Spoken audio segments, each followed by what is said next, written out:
Happy Friday, everyone. Welcome to Happy Hour. We did it. We made it through another week. And now we can kick off our weekend right by watching crazy woke leftist training from start to finish and having a cocktail or two and blowing off some steam and talking about it and learning about all this stuff, what it really is, because that's what happy hour is. Listen, I have watched probably more woke training than anyone on the planet at this point. It's why I only have some hair on some parts of my head and then not on other parts of my head. But the reason that we do this exercise is really simple at the end of the day. I want to know what they're actually saying. I don't want a media interpretation because most times the media doesn't know what the F they're talking about. I don't want to just look at the little clips that make their rounds on Twitter and look at that and say, this is the epitome of wokeism, because oftentimes what we've learned in the 2+ years that I have been watching these trainings is that the really nefarious nature of wokeism is actually not the stuff that's going to make the rounds on Twitter. It's not the stuff that's going to go viral. It's the stuff they say when they're making off-the-cuff remarks in these trainings. And that's when they tell you what their real plan is. Well, today we have a little bit of a twofer. We are getting 2 woke topics for the price of one. We are watching a presentation called Gender Equity and Climate Change. Because really, if the planet is going to explode and the sun is going to envelop us at any moment, the thing that I'm really concerned about is, are women having their feelings hurt? Or excuse me, we're not even allowed to say women anymore. I don't even know, people who identify as women? I don't know. I don't even. Someone tell me in the chat what term I should use to describe women now, because apparently we're not allowed to use that term anymore. And this is a presentation that's being put on by the Columbia Climate School. So good. Higher education. This is a Q&A event with panelists working at the intersections of gender equity and climate change, such as gender and climate activists, CEO of the leading girls' organizations. The UN reports that 80% of people displaced by climate change are women. That means women and girls are experiencing a disproportionate amount of the consequences of climate change already through natural disasters, food shortages, and scarce resources. The panelists will delve into how environmental justice intersects with the fight for gender equity. And we have, you know who I really like learning from? 20-somethings. We have Karen with an I, who is a 24-year-old activist. We have Lauren, who is a 20-year-old climate justice advocate. We have Nadia, who is a 23-year-old Harvard graduate. I just love being lectured by 20-somethings who don't even have a fully developed brain yet, and yet they're going to tell us what we need to know to save the world instead of going off and being an intern and being an apprentice and learning an actionable skill. And this is put on by Columbia University. So this is, sure, yes, Alex is correct. This is also, in addition to gender equity and climate change, we are also getting Gen Z cringe today. Guys, I don't want to speak too soon, but this might be one for the books. This has the potential to be an amazing presentation, and you'll see this is a relatively new presentation. This is not, they only have 167 views, and that's fine. We don't judge everything by views. This was on February 7th, 2020. So it is a relatively recent presentation that we are going to get to enjoy today. So that's what's on the docket. Now, of course, we do have a couple orders of business that we need to take care of. First, I got to do some shilling.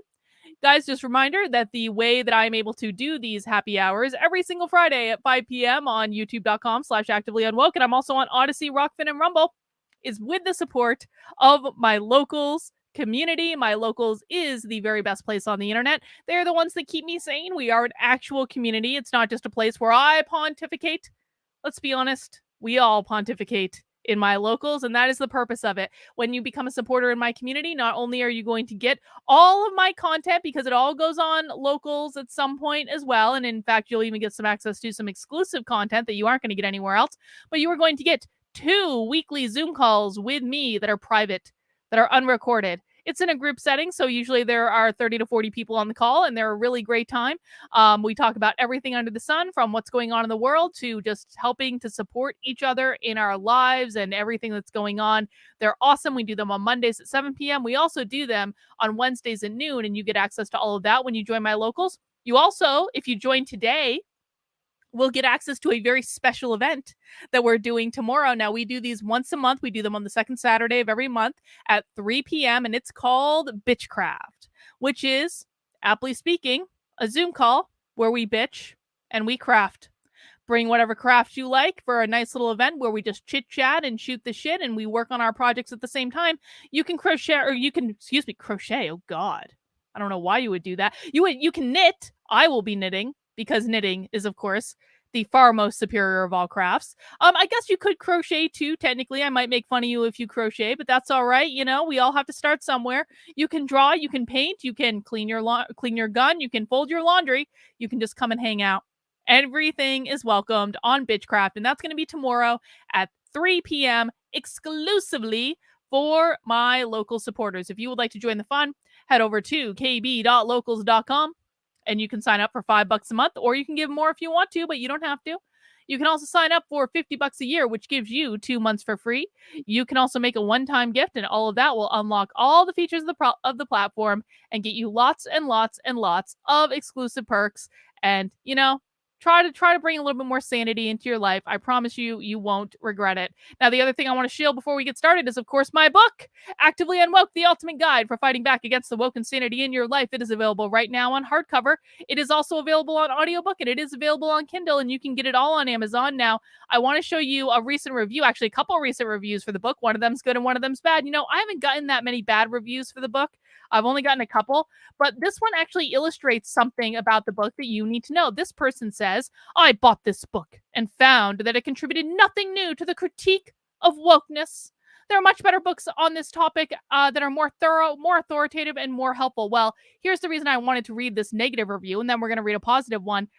This book is not meant to contribute to the critique on wokeness. Let's just be very, very clear. My book is not an intellectual book. If you are looking for an intellectual book, I promise you, you will be just as disappointed as this person who obviously bought the book without reading the description, because my book is a practical field guide that will give you actionable strategies that you can use to fight back in your daily lives. It is meant to be a primer for busy people who don't have time to listen to James Lindsay's 4-hour podcast on Marcus. Not that there's anything wrong with that. That's great. James Lindsay's the man. He's done so much, but not everyone has time to do that shit. So I made it really, really simple.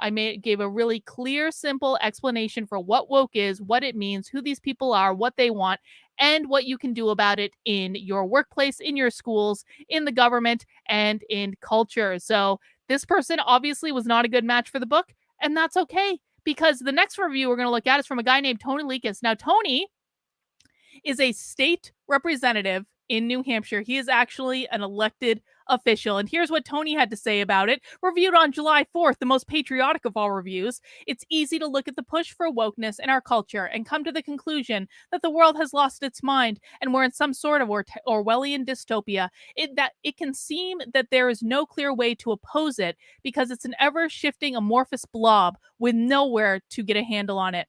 I am generally skeptical of this sort of book. In my experience, they usually provide little, if any, good advice on a path forward. I was not familiar with Dr. Borysenko through her online presence. I learned of her when we were both working to get a bill passed in New Hampshire to prevent the promotion of divisive concepts in the government last year. I was pleasantly surprised. Dr. Borysenko provides a clear description of wokeism and practical ways to oppose it. She also provides good advice on taking care of yourself while fighting this fight. Tony is who the book was written for. Thank you so much for the review, Tony. I really appreciate it. If you guys have not yet picked up your copy of Actively Unwoke, you can do so on Amazon, Barnes & Noble, Books A Million, your independent booksellers, Audible. If you want to hear me read it, that's cool. Wherever books are sold, there's a link at the top of the chat if you would like to get your copy, and I definitely do appreciate it. Now, I highly recommend that everyone download their Unwoke bingo card for today. It is in the description below. Go ahead, generate card. I'll also put it in the chat. on actually I'll put it in the chat on all the different places that I'm streaming right now. Put that in the chat on Odyssey. I just put it in the chat on YouTube. We'll put it in the chat on Rockfin. There we go. And we will even put it in the chat on Rumble. Download your Unwoke bingo card. Every single bingo card is unique. And this is a way we can just keep ourselves entertained while we're watching these woke presentations. You get your free square in the middle. And then we're going for a line or we're going for corners. Once you get a bingo, just shout out bingo in the chat. And once we get our first bingo, then we're going for blackout bingo. You don't win a dang thing except a healthy round of applause and congratulations from everyone in the chat. I really do think today might be a good day for it. Deborah Evans says, I received my membership card and life member pin from the Libertarian Party today. Yay! I'm making more libertarians every single day. Deborah, so glad you were able to join the Libertarian Party today because we're doing awesome things. We'll talk about that another time. All right, guys. Now, the last order of business before we get started is, of course, I need a drink because what's happy hour? If you don't have a drink, let us know what you're drinking in the chat. It could be water, coffee, tea, lemonade. It's a good lemonade day. It's hot as hell outside. I will be drinking something a little stronger. Now, usually, I drink beer on happy hours because I'm a big craft beer nerd, but I was feeling a little high class today. I was feeling a little bit classier, and I've decided that I'm going to have some sake. I don't know if anyone likes sake. I actually really like sake. I don't know that much about it, except that I really like trying all the different varieties of sake. And I have 3 different varieties here. Now, these are all American-made sakes. I could have gotten a Japanese one, I suppose, but these are just ones that spoke to me when I went to the craft beer store because my local craft beer store also sells wine and sake and other things. I've got 3 things that I want to tell you guys about. The first one is from Moonstone, and this is an Asian pear sake. So I'm excited about that. This says a pleasant balance of crisp premium, I don't know how to pronounce that, and a hint of dryness, fresh, light, sweet pear. Beautifully aromatic. And this is actually made in Oregon. So we've got that one. And then also by Moonstone, we have, this is one I'm actually excited about. I love coconut sake. I think it's really good. This is a coconut lemongrass sake. And then I've got this one. Now, I bought this one almost purely for the bottle because you know that when you're buying liquor purely based on the bottle, it's always an excellent choice. But this is a badass bottle. Look at this. Boom. I love this bottle. It's so good. And like, I wish you guys could feel it. It's so heavy. And it feels like so, it has like a really nice texture to it. I'm going to put this bottle on a shelf as a display after I drink it. But I'm not sure. This was actually the first one I bought. And then I bought the other 2 just because I was like, what if I don't like this one? You can see it's sweating because it's so hot in my office. I just pulled them out of the fridge. This is actually from a premium American sake brewer, also in Oregon. They're all in Oregon. This is, for years, we experimented with different yeasts, koji, and aging methods to create an American sake masterpiece. The result was our intense, deep, and lush G joy. G is for a word I'm not going to be able to pronounce, an undiluted style of sake. Joy describes the emotion we experience upon creating the final blend. So I'm really excited to try this. This, I think, is the one we're going to start with. And because I'm going high class today, I got this little like fruity fucking goblet. I'm gonna drink it like this with my pinky out just to have like a taste of sake. Does anyone have these? This is actually left over from when I was a kid. I think my mother got these for me like at a dollar store or something. I only have one. I broke the other one long time ago. No, we don't still mourn that. But like I'm drinking out of a little classy goblet today because we're going high class with our sake drinking. We're not drinking warm sake that they like heat up at the sushi place to mask how bad the sake is. I actually do. So Vampire King Darkness says, sake is delicious. Ever had warm or hot sake? I do. And actually warm or hot sake is kind of a guilty pleasure for me if I'm going to like sushi or like hibachi or something. But the thing with sake is when it's warm, the warm sake that you get, it's like really cheap sake that they heat up to mask how like cheap it is and bad. So it's not actually the best sake in the world. I still do enjoy it though. Who really cares? Who really cares? I'm going to fill up my little sake thing. Woo! And we're going to start off with the big bottle. And then if I don't like it, I have these other ones too. See, isn't that gotta have options, man. Gotta have options. All right, let me try. Pinkies out. Cheers, everyone. Happy Friday. Welcome to Happy Hour.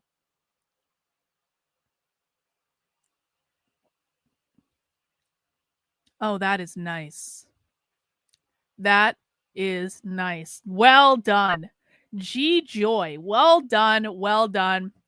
Vampire King Darkness says, it's not even a guilty pleasure for me. I genuinely love all sake I've tried. I agree. I love sake. Sake is so good, and there's so many different subtle flavors. It's just like, oh, it's the best. It really is. So if you've never tried sake before, I definitely recommend just like experiment. And great thing about sake is you can oftentimes get them in just like little bottles like this, and then they're even littler bottles.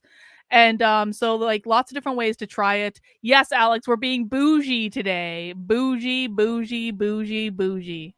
All right, guys, who is ready for happy hour to start? Go ahead and mount that like button for me if you have not already. And let me bring up our presentation here. We're going to learn about gender equity and climate change. All right. Here we go, guys. Pray for us. Let's get this party started.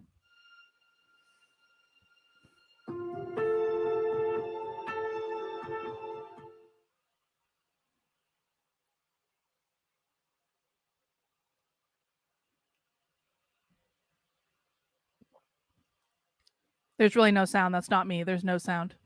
Oh, I see the Zoom coming in. There we go. And welcome to Columbia Climate Conversations, Gender Equity and Climate Change. I'm Benjamin Kiesling, a postdoc in geochemistry at Lamont Doherty Earth Observatory. And I'm Karlyn Acosta, a fourth-year PhD student in Earth Environmental Sciences. I want to start tonight by amplifying the work and the words of the Native American Council at Land blessing! The Lenape lived Impromptu here land before blessing. and during the colonization of the Americas. We recognize these indigenous people of Manhattan, their displacement, dispossession, and continued presence. This acknowledgement stands as a reminder to reflect on our past as we contemplate our way forward. We would like to thank the Earth Institute, the Climate School, and for sponsoring tonight's event. We would also like to introduce Caroline Felix, senior at Columbia College and Columbia Climate Conversations intern.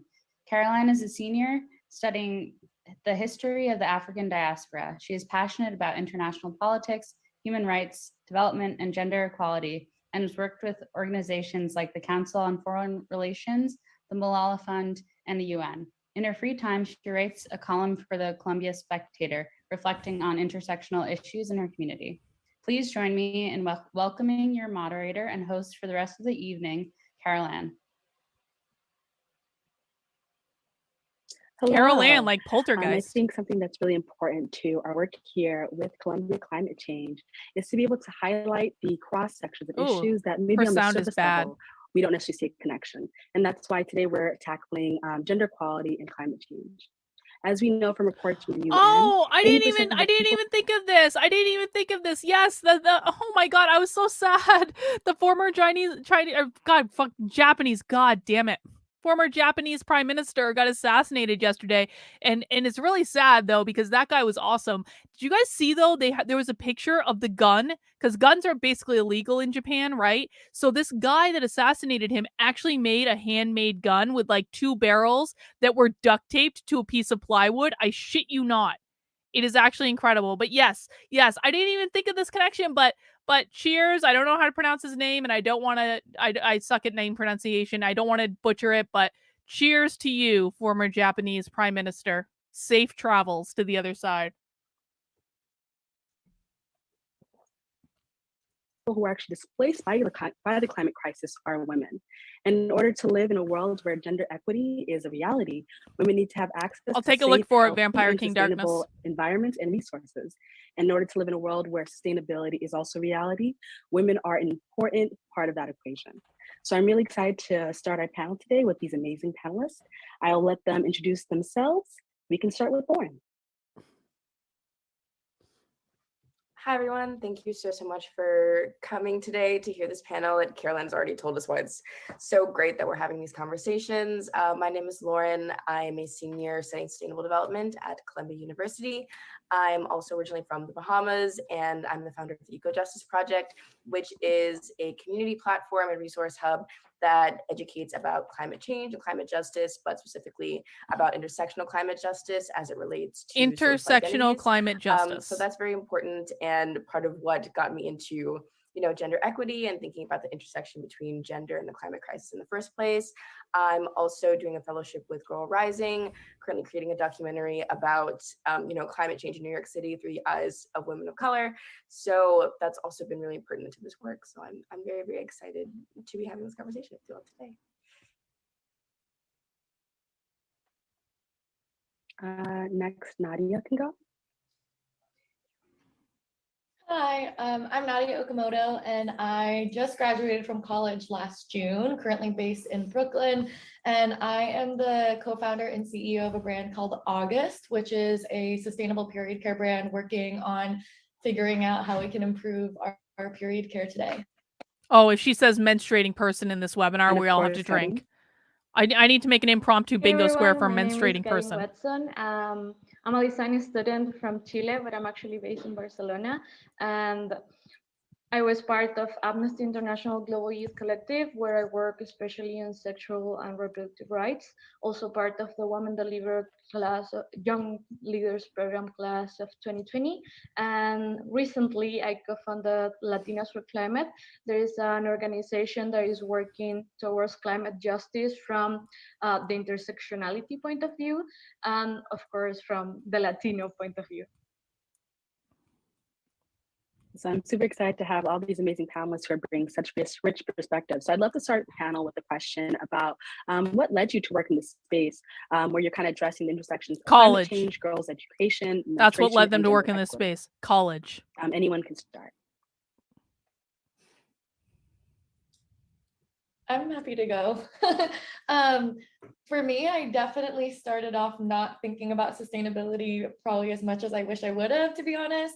I started because I was just passionate about periods and learned about period poverty. I was passionate. And, hang on. I was passionate about periods. No, that is not true. That is a lie. There is not a single woman in this world who is passionate about periods. That is an overt lie, and I will not let it stand on this webinar. Side, when I was focused on like getting period products to people who needed them, I needed to get a lot of period products. And so basically like a year into working on the nonprofit side, and this was in 2015, I was working with all of these companies, like begging them for product, to donate product. And I think it wasn't until like a year or two in when as I think my peers started talking a lot more about environmental action, and growing up in Portland, Oregon, where everybody started talking a lot about sustainable choices in your everyday life, did I kind of stop to think about the sustainability of the period products. And from simple Google research, that's when I learned that most period products take 500 to 800 years to decompose, and like most maxi pads have enough plastic for 3 to 5 plastic bags. And I think for me it was kind of a wake-up call of like both my own ignorance, but I think also, as we recognize the intersection of like, okay, of course this is a gender inclusive issue, but primarily women who are using these period products are not gender inclusive, creating a lot of, plastic waste that's then being thrown out. And I think for me, for the last few years, it was just starting to think a lot more about how we can make period care more sustainable. And that started a few years ago when I was on the nonprofit side, trying to then distribute a lot of menstrual cups that were a much more sustainable option, plastic free, and then also lasted someone a lot longer. And then now being on the brand side, now making biodegradable pads that are plastic free, and as a company as well, committing to higher standards of sustainability, both in the manufacturing process, and then also in being like offsetting our carbon footprint, which is something we put a lot of thought into to make sure that we're not like one of those brands that's just like planting a fuck ton of trees, but like really investing into change that's going to offset our carbon footprint today, mainly around like renewable energy and things like that. Trees. Who needs trees? I think kind of going off of that as well, I think Nadia did a great job of making it so clear that sustainability just shows up in so many different facets, especially like even thinking about like menstruation and, periods. Like you don't, I guess, typically think about the environment in conversations like that, but the plastic, the waste, the production, all of that, really goes into it, even distribution, as Nadia was talking about. So I think you know, for me personally, as someone who's always kind of been interested in like climate sustainability, like I said, I'm originally from the Bahamas. So I just started out from a very young age being really engaged in the environment, being engaged in my community through like, you know, beach cleanups, what have you, environmental demonstrations. And I think it was really important for me to see more people that looked like me doing this kind of work.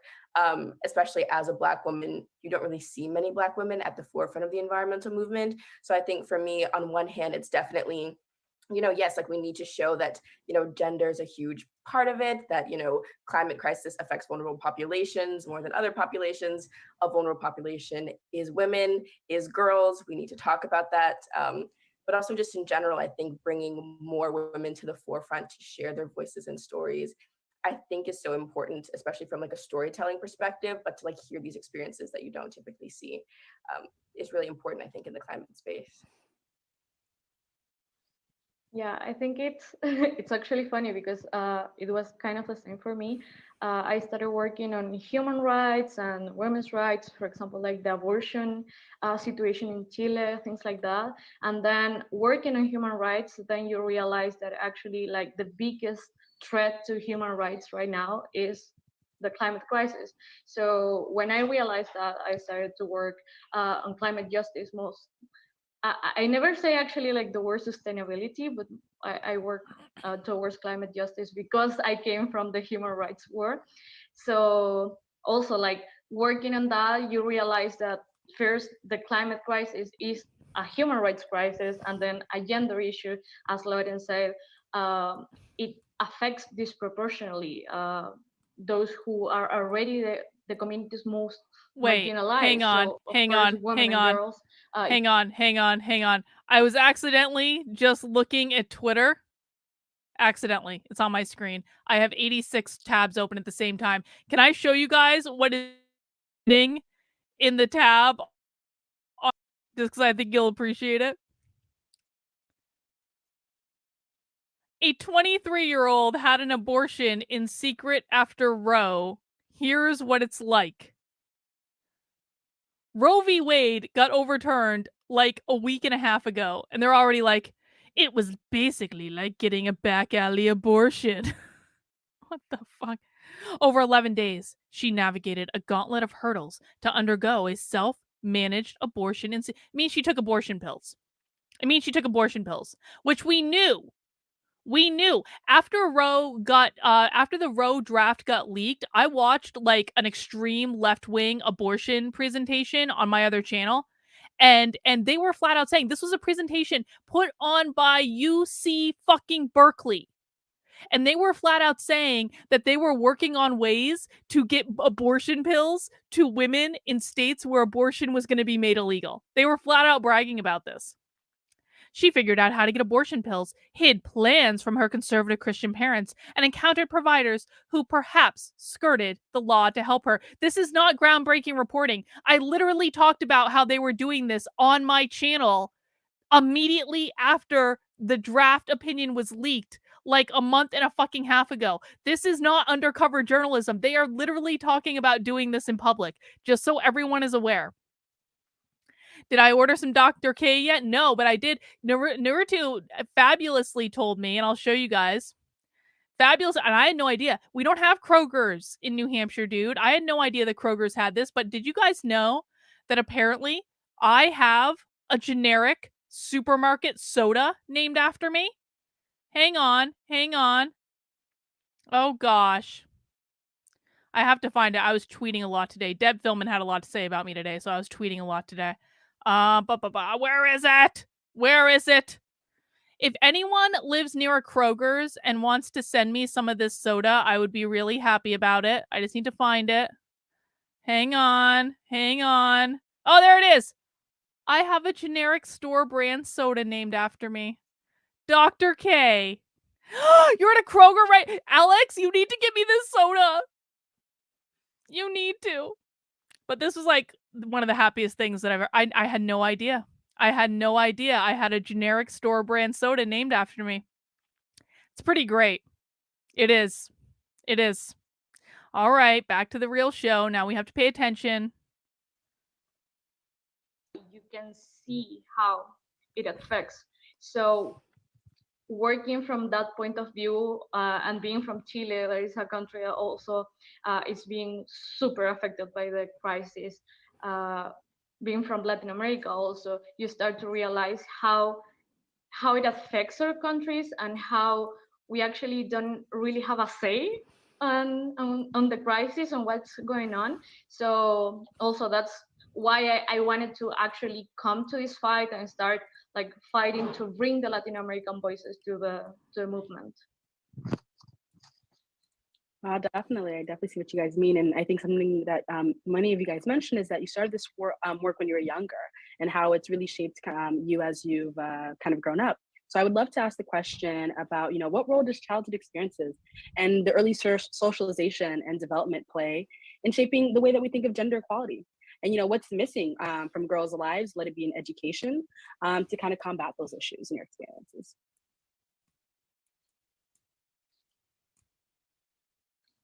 I can go.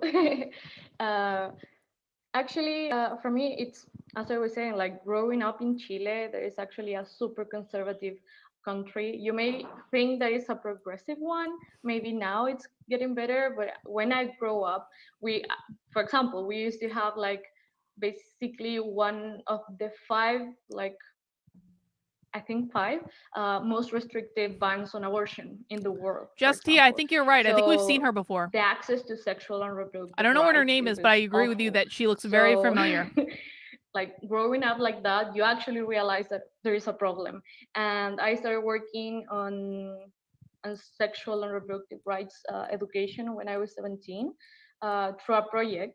And there I actually realized that like how important it was to actually, for example, come to school. Sorry, Ryan, it's not just you. They never say anything with the children. They never say anything to try to empower them and to of tell substance. them that sexual and reproductive rights, it's actually a right that they have and they should be empowered. And I don't know. For me, I think it was then when I realized that we actually had a say, maybe like we actually had the power to change this reality that we have in Chile. And now, like 6 years later, I think we actually have seen a lot of progress in the country. So yeah, I think like realizing what I was living as a kid, as a young person, and then trying to work from that to make a change with kids who were living the same. I feel that now those kids are actually working on that, a lot of them. So you can see, like, try to plant a little seed and see the change. At least in Chile, we I don't know, we were super lucky that now we're seeing the change, like in the streets, but also like at the government level. So I think going off of that, I think empowerment is one of the biggest things. I think when I, try to reflect on what it was like to be like a little girl in primary school, middle school, like there was no one like really defending women or protecting women as much as we needed, as much as it should have been. Whether that was, not seeing ourselves represented in like government and politics and policies. I also, come from a very conservative country. There were no women in parliament making any decisions. And because of that, even thinking about something like being able— She's arguing that, like, 15 years ago, there were no women in parliament in the Bahamas making decisions?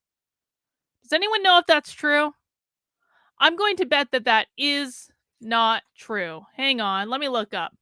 Women in parliament in the Bahamas. Aren't they part of like the Commonwealth? Am I making that up? Isn't like the Queen a woman, the head of the fucking Commonwealth? I'm just saying. Let me see.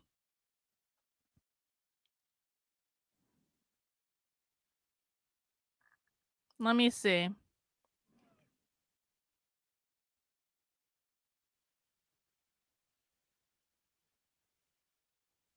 I guess, actually, you know what? Actually, she might be right. She might be right. All right. Legit complaint. I can't confirm emphatically yet. I just did a quick cursory Google search, but she might actually be right. Pass on my citizenship you know, to my children. Like the Bahamas still has not done anything in that. And I think that happening at a really young age, I think as a young girl, as like a growing woman, kind of teaches you that you don't have However, rights. I will say this, new parliament will see record number of women seated. So that was in September of 21. So it's not like today she's talking about when she was a kid. It's not like today this is still a problem. There are absolutely women in parliament in the Bahamas right now. So she's going to the past where something she didn't like, overlooking and not mentioning the fact that it has changed today. So you don't really matter, that you're not on the same playing field as men. And I think that type of socialization is like extremely disheartening, but also very harmful. Oh, check this out. Wait. Check this out. Look at this picture of women in the parliament in the Bahamas that I just found. You guys are gonna get a kick out of this. Uh-oh! Those racist white supremacist members of parliament in the Bahamas. No one sent them the memo.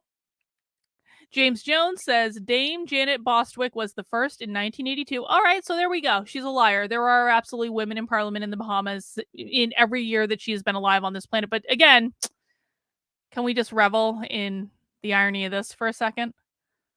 All right, back to the stream. Being able to speak up, like I think, you know, aside from just the education aspect of it, I'm even thinking about, you know, what being socialized as a woman even did for my like self-confidence when it came even to getting into Would you have preferred to be socialized as a man? Because not only am I a woman, I'm also Black, and also like the only Black woman. There are no Black people in the Bahamas. So I think there are no Black people in the Bahamas at all. Not to speak up, not to be too loud, not to take up the too much Bahamas are space white supremacists. It's really difficult when you are trying to, you know, do important work and be able to advocate for yourself and to advocate for others. So I think that as part of my socialization was really important. And just in education, I still don't think we talk about the climate crisis enough.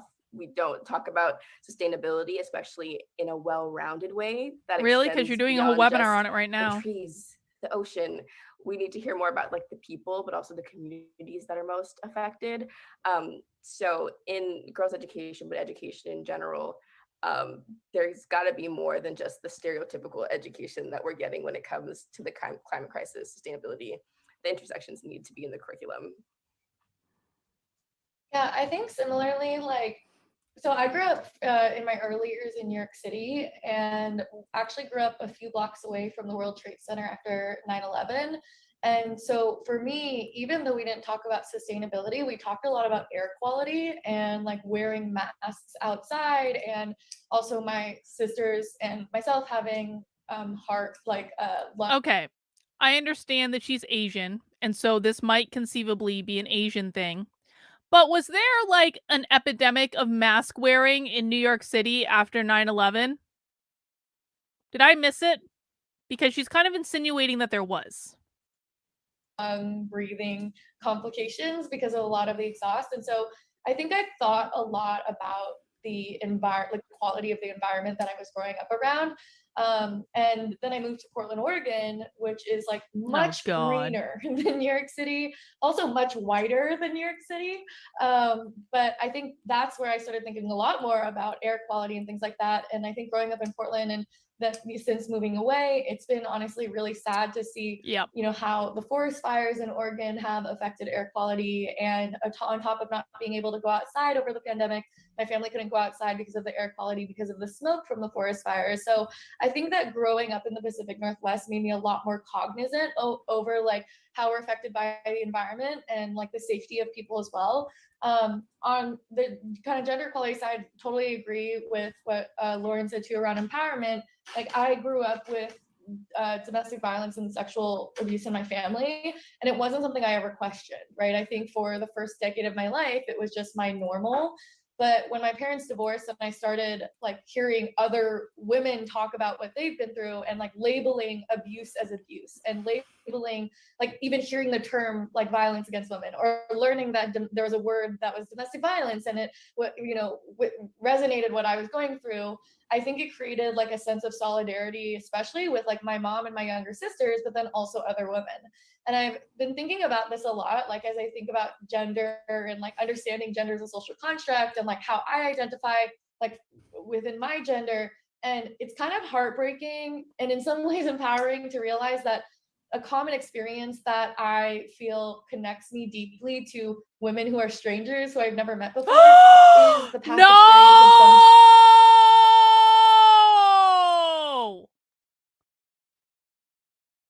Not that, not the presentation. Boo!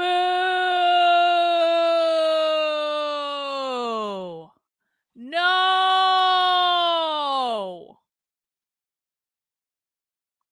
It's all a pipe dream. It's all over. It's all over. We're all going to get banned again on Twitter. Twitter is in material breach of multiple provisions of the agreement, appears to have made false and misleading representations.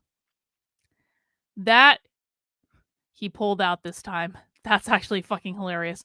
No! Elon, why did you abandon us? Why? Elon Musk is no longer Iron Man. No longer Iron Man. Joshua did call it. Joshua predicted it. He did. He did. I'm gonna text this to Joshua right now. Be like, you predicted this. You predicted this, Joshua. It's your fault. Oh, that's so sad. Oh my god. Oh.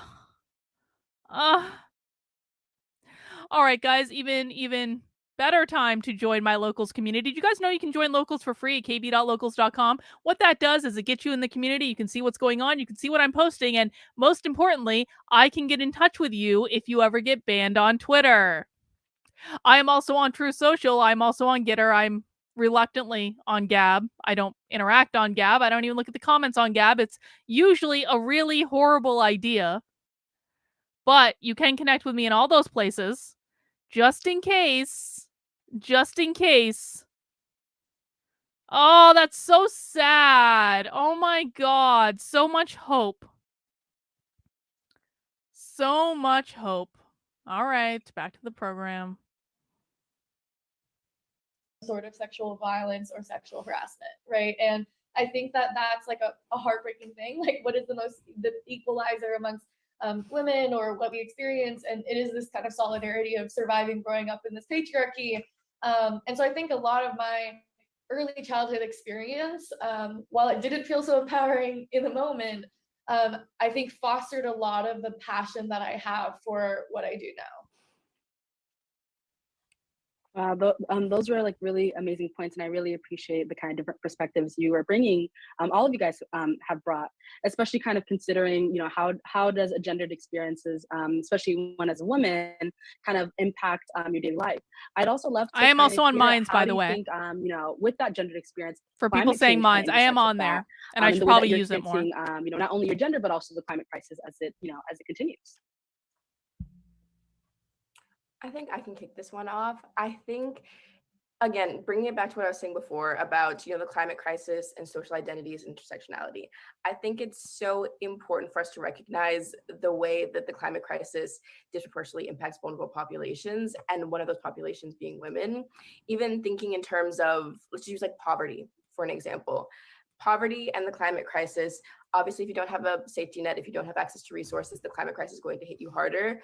Thinking about the fact that 70% of the world's poor people are women is like an insane statistic in the first place, but also just in general, thinking about, you know, like poverty, thinking about women, you know, having restricted access to land or financial resources, or domestic violence, or limited access to like decision making in politics. If there's a migration, not being able to move, not being able to recoup, you know, women from a can't natural move. disaster. I think these are kind of things that we overlook, but the more that you think about it and you recognize like women's experiences, especially the financial ones, I don't think we talk about like financial abuse, especially thinking about like, like as a form of domestic abuse. They have as well, to be talking and about how that disproportionately impacts women.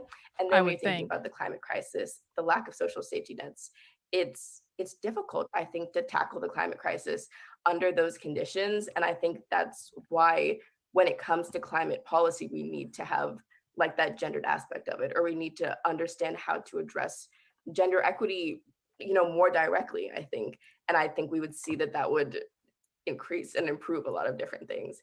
Also, one more thing, women are doing great work in terms of climate as well. And I think the more that we bring women into positions of power would be great, would be absolutely amazing for seeing some actual change. Yeah, I agree with the last thing you said.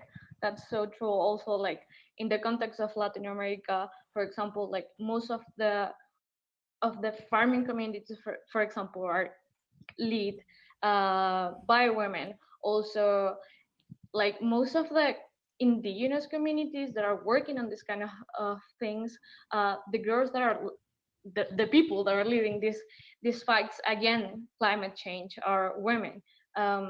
In Latin America, we also have the problem that because of, I mean, from the intersectional point of view, it also affects not only like in the climate change side, but also like the women that are working like against the climate crisis. Sorry, I'm like this is super late now, and my English is like breaking. So I'm really sorry. But okay, so women that are fighting against climate change in Latin America from indigenous communities, for example, they're not only affected by the crisis, but also they are being attacked and threatened by companies, by sometimes governments, because of speaking up against companies that are causing the climate crisis. So you can see also that most of them are women, and they only use it when it's convenient. I mean, this is, well, hang on. This is actually a really good question. I mean, it's more than just like a quip remark, isn't it, Sin? Can they even use the term women nowadays? They only use it when it's convenient. And that is probably, to be honest, the most stark takeaway that we are going to get from this presentation is that the left has absolutely no problem at all using the term woman when it is convenient for them to do so, when it is convenient for them to paint women as an oppressed class. However, when it is not convenient for them to use the word women, they refused to do it. They refuse to do it. So, I mean, and it really has nothing to do with gender, because this has nothing to do with gender equity. It is only about them creating whatever rules they want to create based on whatever suits their purposes at any given time, and they fully fucking commit to it.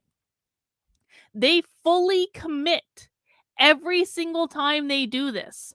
This is like why why they win everything, because they fully and completely commit to the delusion, even if it directly contradicts the delusion that they had just 3 days ago. They will fully commit to it and pretend that 3 days ago never happened. And then when they have to change again, they'll do that and they'll fully commit to it. It is like a cult in how they operate. Violence, for example, it's also like a way to attack them. So you can see how like it's like a layer and another layer and another layer of violence against women due to the climate crisis. I think when it comes to the climate crisis, I still have a lot to learn. And I think that for me... No kidding, like, you're 23 years old. It's just a natural part of being like 23 on the older side of Gen Z. A rare I'm moment of self-awareness. Care so deeply about it. And I think for me, like I have been really trying to just learn as much as I possibly can about it. I think now. So let's just reflect on this for a moment. This is a person, and listen, I want to respect her hustle. I do. I want to respect her hustle. But she has started an entire company based on climate justice and equity.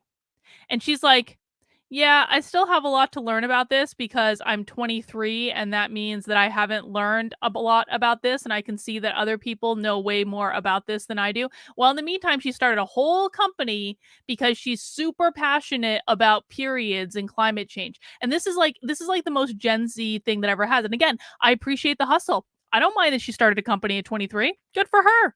Good for her. If she is making products that people want and people value and that people will buy, you know what, man? More power to you. But I just like this like back and forth being like this rare moment of like self-awareness where she's like, yeah, I'm 23 and I probably don't know as much about this. Respect. Respect, Nadia. Respect. Really, with the work I do now with August, like we're thinking about sustainability initiatives every single day. And I think really adopting the mindset that it's never a solution that's been reached, but always kind of this constant mind for improvement. Like we actually had a shoot today because we're doing a small All right. I finished my first glass of our G Joy sake, and I really liked this. And I'm sorry, this bottle is just like, it feels so good. It's got like such a nice texture. But what I want to open now is I'm gonna open coconut and I'm not drinking the whole thing. Obviously, we're being classy today. We're having a smidgen, as my grandmother would say. My grandmother, when she was in the nursing home in the last years of her life, she used to always try to con the grandchildren into sneaking her whiskey into the nursing home. Fun fact, do you guys want to hear a story about my grandmother real quick? This has nothing to do with anything. I just think it's a great story. My grandmother, lifelong fucking chain smoker. My grandmother used to babysit all of us, by all of us, I mean me and like my 18 cousins, because I come from an Irish Catholic family. So I had like cousins up the wazoo. She babysat all of us after school. She would sit at that kitchen table, chain smoke, do her crossword puzzles. And so she smoked her entire life. And then she actually smoked so much, like they eventually, so she got diabetes and they actually ended up cutting off her leg. And even after, which is a really traumatic thing for me to see, by the way. But even after they literally amputated her leg because of this, my grandmother kept smoking. She fucking loved smoking. It was like one of her greatest joys in life. And then she was put in a nursing home where it was fine for a while. And then the nursing home outlawed cigarettes. And they didn't grandfather anyone in. And my grandmother was pissed.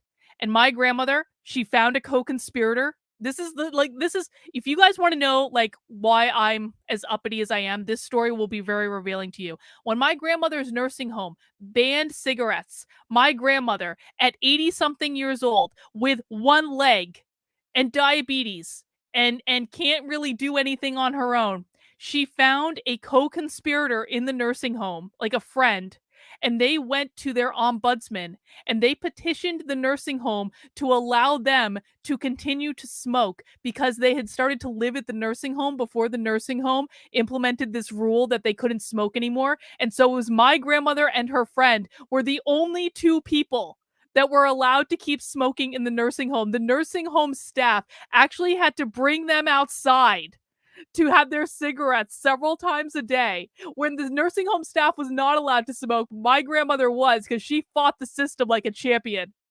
And so my grandmother used to always like try to convince the grandchildren to sneak her in a smidgen of whiskey to the nursing home. This is probably the story that will explain more about me than any other story I can possibly tell you guys. Anyway, cheers to you, Graham. Cheers to you, Shirley. This is our coconut and lemongrass sake in honor of my grandmother, Shirley Kelty, a badass bitch who raised me right. Update on our pads so that the wrappers are compostable, and a lot of even making that slight adjustment took months of research to analyze the whole supply chain, right? And I think that I think something, Lauren, you said earlier around like even when we think about sustainability around That's how really products good. are made, That's something good. that That's I quality. never thought about before. Like, and now it's kind of brought a whole new sense of awareness to me, like the cup that I'm drinking from and my phone case and where that's made and my pen and not only like the materials that it uses, but also like how it's distributed. How does it come here by boat or by plane? And I think that's something that I had never thought about before. And I think climate change can be really challenging to understand, at least for me. Like I am not a STEM person at all. And so I think that for me, like the science, I absolutely support the initiatives around it, but personally, it's hard for me to understand. But I think what I'm really passionate about is like, how do you create educational materials where it is easy to understand, and also options of, more sustainable products that we can use that we're going to be using anyways, right? And I think that's how I think of period products a lot, which is these are products people are going to use regardless of whether or not we exist. So why don't we make options that are more sustainable? And also keeping in mind that like the current option we have right now is not maximally sustainable, and we need to get to a point in which it is, and kind of constantly working to improve that is something that I'm really focused on. But I would say that, to be honest, like I think for me, like understanding the climate crisis is one where I'm more of a listener, and I honestly look to experts like the other two panelists here. They are around, not like, how to experts. take action, resources to learn Oh from. man. Oh man. Yeah, this but I was think so good. She was having a really good moment of self-awareness where she's like, I'm not an expert and I find all this stuff really hard to understand. This is like a beautiful, authentic moment of a young person who has started a business in an industry she doesn't understand. But I like the fact that she started a business, and I appreciate the fact that she doesn't understand her industry. And then just as we're having, Nadia, this beautiful, beautiful moment, just as we're having this beautiful moment, you're like, but you are all experts I can learn from. No, that is the incorrect answer. You do not learn from early 20-somethings. They are not experts in anything. I don't care what school they went to. I don't care what degree they have. Early 20-somethings are not experts in anything. Yes, we heard about this. I screamed into the microphone earlier. Yes. Yeah. I'm having some feelings. I'm processing those feelings with the help of some coconut lemongrass sake. Cheers, everyone. This tastes like coconut. This is delicious. And then Sam says, leftist in a nutshell. I'm not a smart person, but I'm also very passionate about telling people how to live. That really is, Sam. That does sum it up, doesn't it? It's something I think about a lot more on the business side around how do we take that learning and apply it into designing a better supply chain.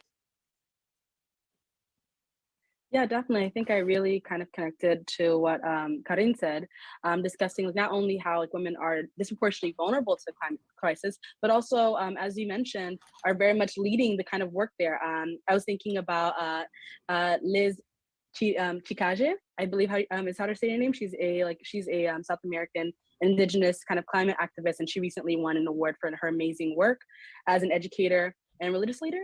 And we see this, and she is not unique.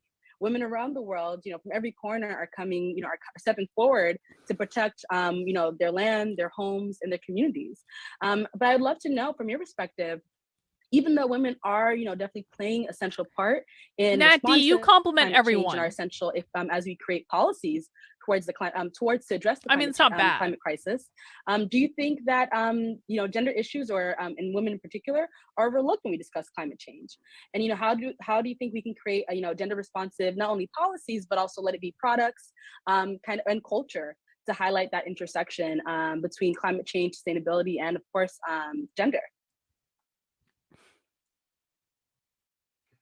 I think I'll kick us off a little bit. I think there's obviously a lot of different ways to do this. I agree 100%. Gender is definitely overlooked when it comes to these issues. I think the first step to me is always education. I think I really resonated with what Nadia said. I think there's no one knows everything. And I think that's the first step of getting involved in any issue, is just knowing that you have so much more to learn, especially the more that you learn about something, you're just like, there's so much more that I need to understand. But when it comes to understanding, I think gender as this thing that's connected to the climate crisis, it comes from education, it comes from reading, it comes from sharing resources. There's so many different, organizations that are doing great work. I think, amplifying those, learning about the work they're doing, seeing if you can get involved, I think is definitely one of the, first steps to making sure that, there's like widespread understanding of what's going on. And then from there, I think that'll be when gender responsive policies come into. I wonder if Elon Musk is just purposefully trying to make the stock price plummet. Can we all cross our fingers that Elon Musk is really just trying to make the stock price plummet? That'd be pretty great. So he can get it for cheaper. place. I'm always, a big proponent of thinking that like individuals can make a difference and that social change can impact policy change. So if within our culture we create, this environment where gender and climate change, or just gender and social identities in general, are intersecting more. Okay, I really have to stop looking at Twitter. I have to concentrate on this awful presentation.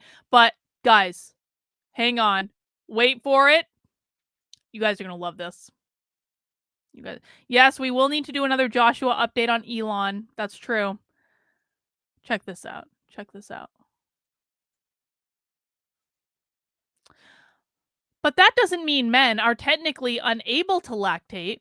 In fact, the scientific evidence suggests that it could happen under the right conditions. It starts off with all men have nipples and mammary glands, and most have the desire to bond with their babies and give their partners a breastfeeding break. Alas, you cannot make a man. Dad nipples are merely decorative, but, maybe we could make men lactate under the right conditions. I would just really like to know, how do the men in the chat feel about the possibility of lactating and breastfeeding the children? I just want to know. All right. See, I told you that was worth pausing the presentation. Told you. Then I hope that policies will be able to reflect that. In terms of creating gender-responsive policies in general, the politics is kind of where I don't know exactly what those policies look like in full transparency. But I hope that we can get them. I think that they're so important, and it comes with reproductive rights. It comes with, hang on. Twitter update. Brett Taylor, who is the CEO of Salesforce, the co-CEO of Salesforce, and the chairman of Twitter, has just tweeted. Hang on, I'll show you guys. This is like breaking news. This is what we have to do. We have breaking news. This climate justice thing happened in February. This is not breaking news. Hang on. The Twitter board is committed to closing the transaction on the price and terms agreed upon with Mr. Musk and plans to pursue legal action to enforce the merger agreement. We are confident we will prevail in the Delaware Court of, I don't know what that word is. So Twitter is going to sue him and make him buy their company for $44 billion. I'm sure that'll go swimmingly. I bet you he's trying to bring the stock price down. I bet you that's what's going on. Thinking about the ways that women are made vulnerable and creating policies that stop those things. So poverty, reproductive rights, education, so many more different things. Yeah, I also think that education is key, and also like making information accessible, because as Nadia said, for example, I'm not a STEM person either, and it's actually really difficult to understand. One of the key works that we try to do with my organization, Latinas for Climate, we try to translate the information in a more like common language, but also trying to make it accessible not only in English, because most of the information is only in English. So we try to translate to Spanish and Portuguese. So we make it accessible to the community, most of the communities in Latin America. So I think also Nat like, education and oh shit, god damn it. My bad, shit. Where did I leave off? Case and where that's made, and my pen, and the climate crisis. I'm pretty sure that's like, where I left off. Sorry, guys. I pushed the wrong button. Nat D is making a valid point. He says, they seem nice, but these girls are so naive and idealistic. Now, listen. Every single girl that we're seeing in this webinar, I truly believe is a useful idiot. They think they're doing the right thing, guys. They really do. And this is what I hope people do see in these presentations is like, there are a lot of people that have been sucked into this woke ideology on the left where they really, really, really, really, really think they are doing the right thing. They believe in this. They're doing it to be a good person. They are naive. They are idealistic.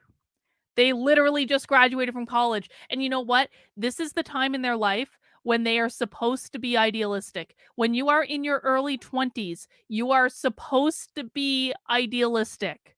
Can you imagine being like sullen and like black-pilled in your early 20s, that would be awful.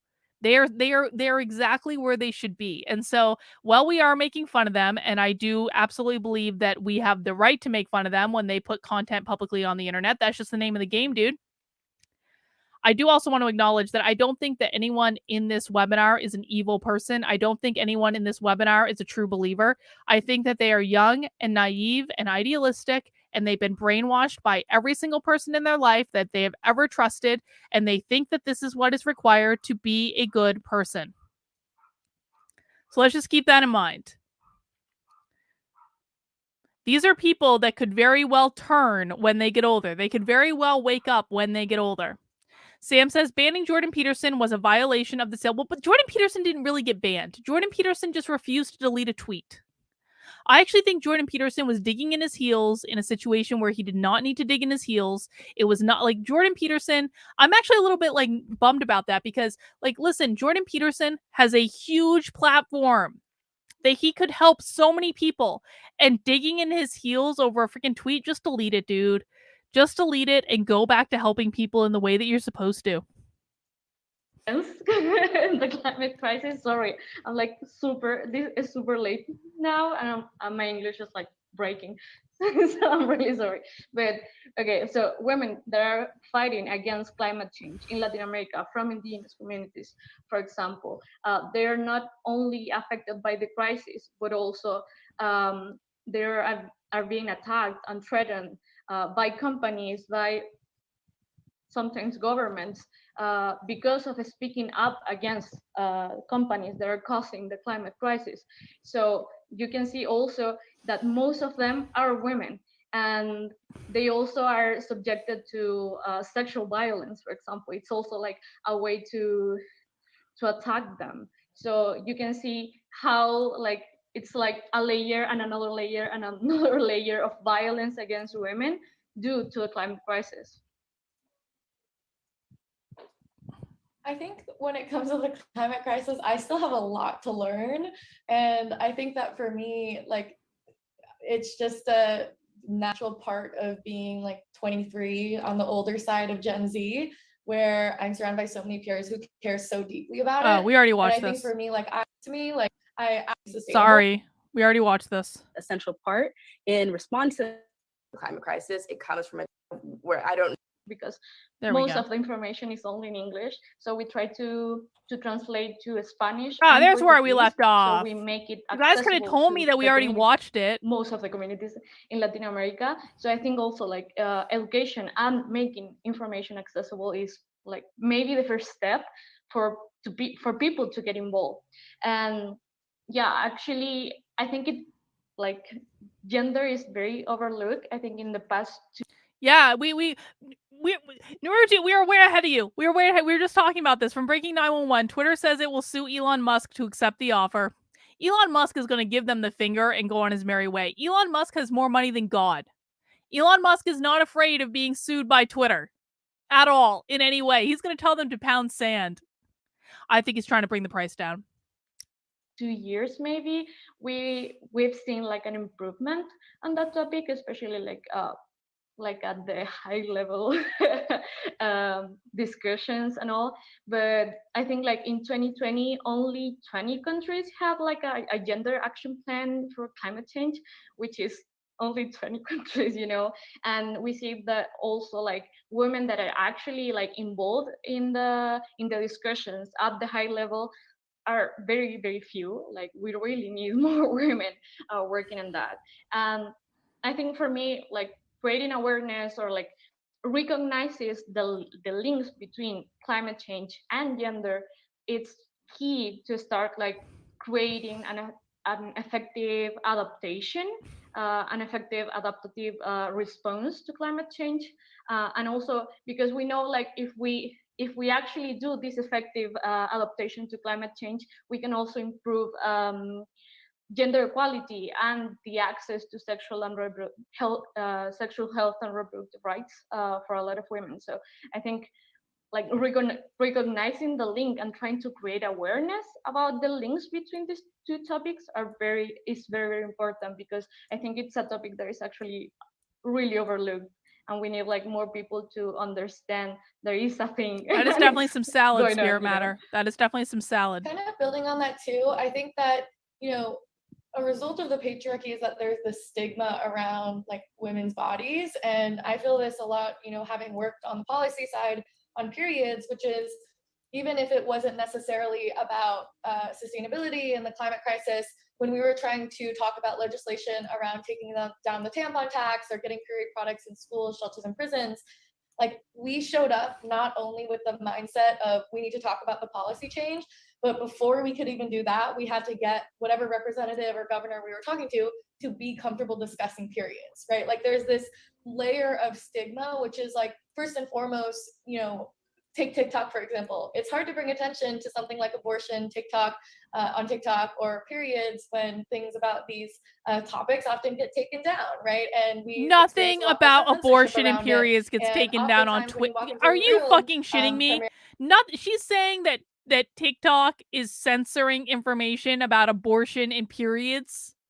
No, that's not happening. I want an example. I want receipts. TikTok is not censoring information about abortion and periods. That is a flat out lie. Primarily of like male politicians, and you say, hey, we're here to talk about menstrual health as it relates to sustainability, there's kind of this immediate like shut off where you're being tuned out. It's making them uncomfortable and they're not really hearing you or taking you seriously. And I think something I experienced a lot when we were doing legislative advocacy around the tampon tax was we had to really try to convince the often like male political representative to become an advocate for periods. And a lot of the times, like they didn't want to talk about it, right? And while they recognized that it was an important issue, when it came to talking about not an important issue, know, something that is rather gendered, and something that they didn't themselves experience, they had that discomfort, right? Like they couldn't even say the word period, and it's the time of the month, and oh, women get this thing. And I think that when we talk about menstruating like, people, you mean, when discussing climate change, absolutely. And I think a lot of it, as you know, the other two panelists alluded to, comes with the fact that not a lot of them are women or menstruators. And so I think that especially around reproductive rights too, there's this heightened level of like before steps that have to happen around breaking the stigma to be able to have the conversation about the policies and the policy change before you can even have that discussion.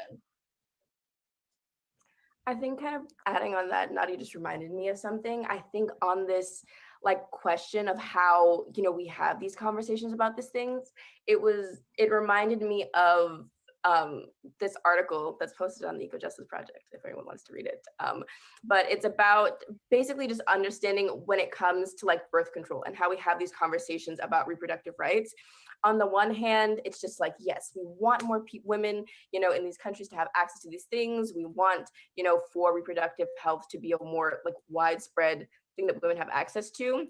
But also a lot of the time when these conversations happen about birth control, you know what I like? It's like they haven't even tried really to combine these two things. They're like, we're gonna have students who are environmentalists, and then we're gonna have this one woman who runs a period company, and we're just gonna put them in the same webinar and call it a mishmash and call it like gender equity and climate change. But even the woman who runs the period company, she's like, I don't really know about climate change. I just want to sell my products.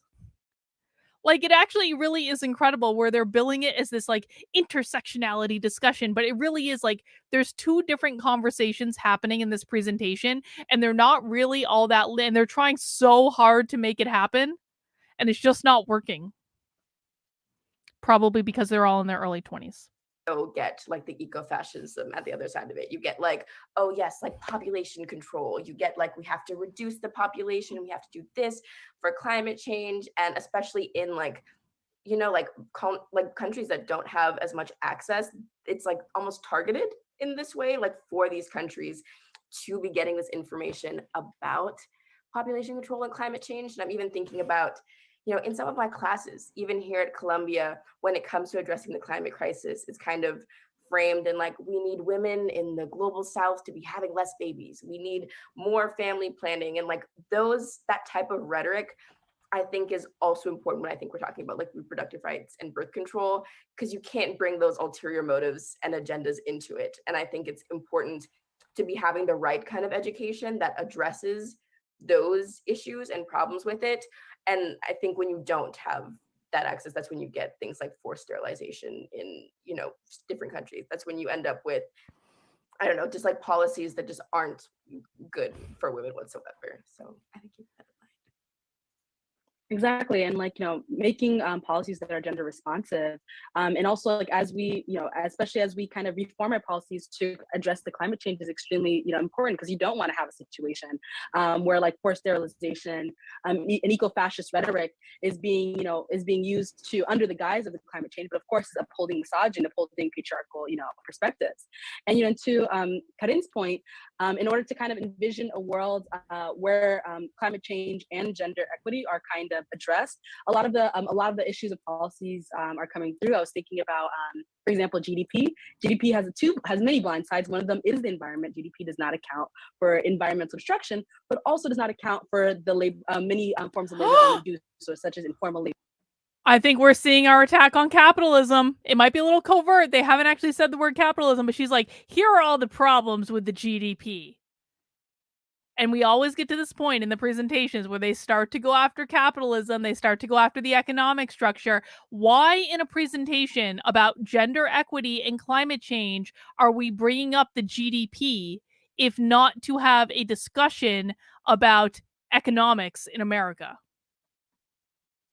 Labor, domestic labor, etc. So, I think as we bring gender into these conversations, we can assure that as we're pushing for policies on multiple fronts, we can have policies that assure that we have a world that is sustainable, that where environmental justice is achievable, as well as gender equity kind of worked in there. I guess another question I'd love to kind of hear from you guys is, how does climate change affect women across various issues, such as healthcare, reproductive justice, also with menstrual care, and what are the intersections between reproductive rights and climate justice?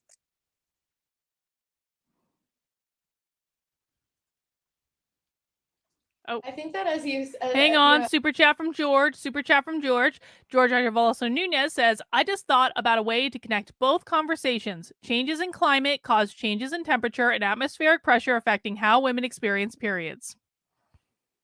I'm not sure atmospheric pressures affect that, but listen, that George, that totally sounds like some sort of bullshit line they would say in these. I'm not gonna lie, it really does.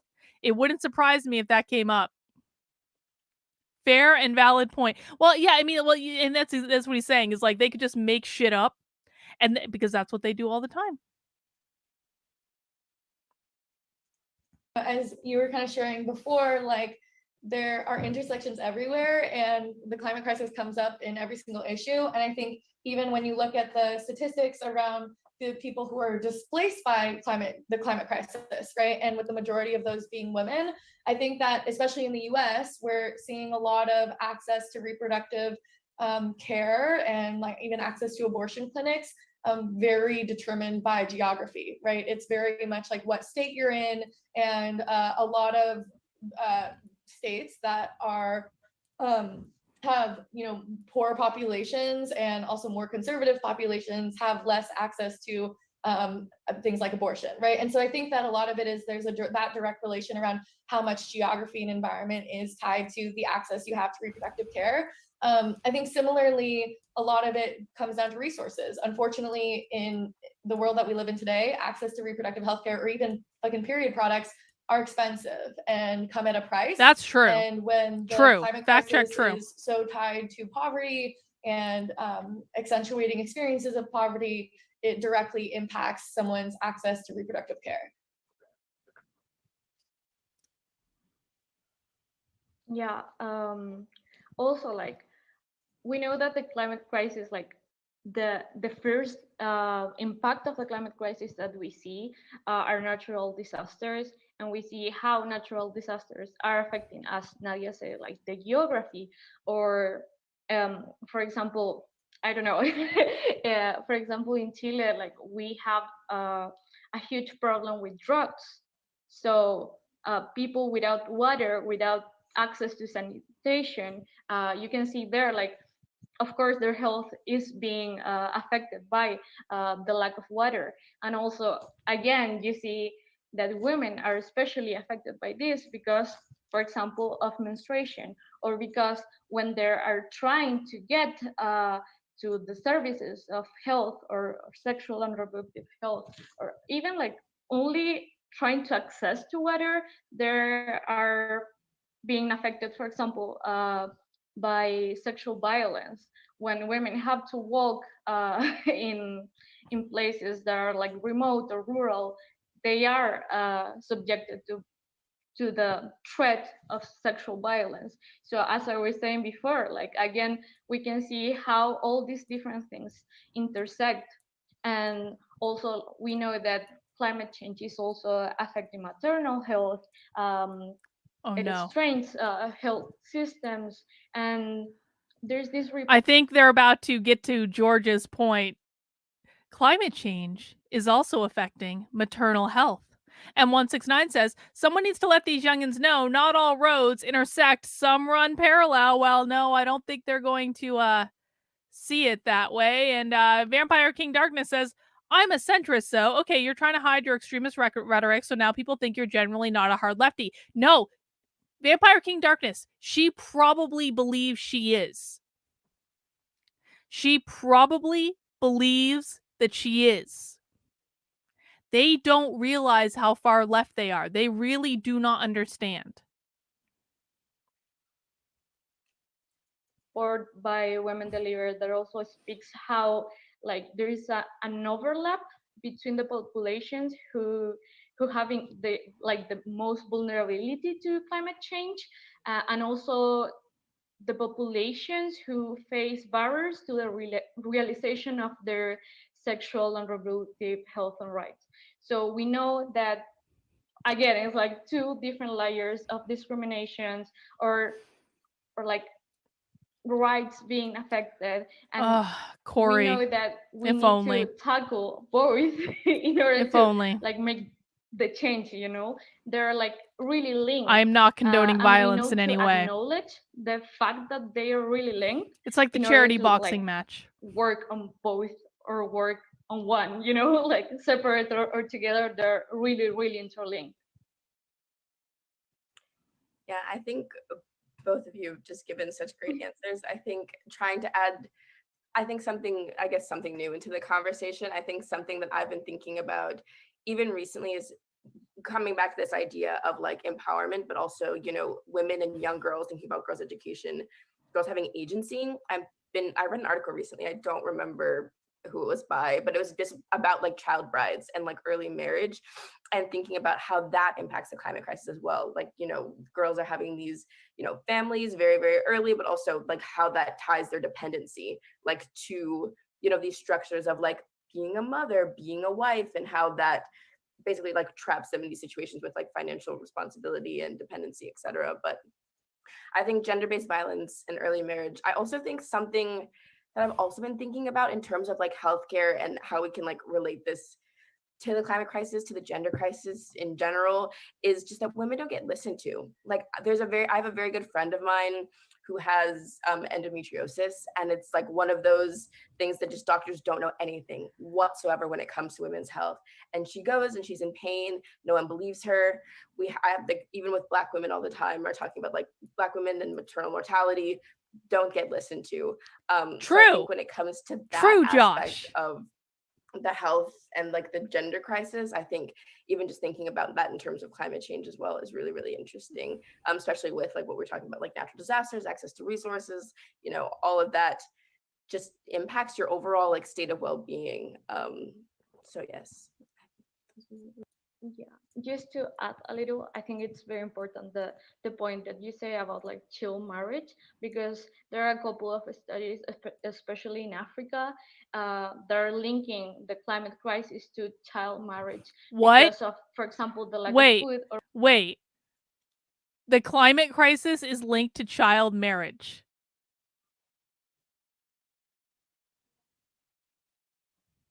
Okay. Water makes the families to actually like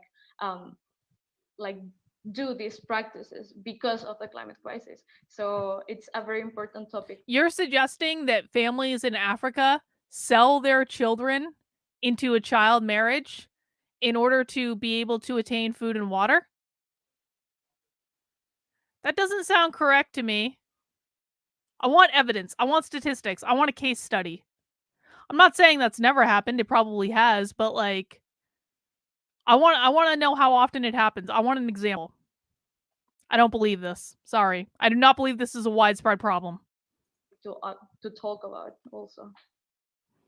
Wow, that was an amazing, like, I definitely didn't think about that, but now, yes, go on. I have one more thing to add. You just reminded me. I think we might have read the same article, but I think it was also talking about how, like, you know, like when there's like stressors going on, so whether that is a natural disaster, or I think it was might have been Uganda. I don't want to misquote, but I think it was saying that in Uganda, when like rates of drought are higher. Have you guys ever seen the movie The Green Inferno? Great movie. Great movie. Like, really, okay, it's a little bit gross. It's one of those movies you don't want to watch if you're squeamish, but if you're like me and you like really kind of like disturbing, visceral, throwback. I swear to God I wasn't being racist. I'm drinking sake, all right? Green Inferno is a great movie. The Green Inferno is an homage to Cannibal Holocaust, which is also a cult classic. It is, again, this is one of those, it's kind of like Saw, except the Green Inferno takes place in the Peruvian jungle.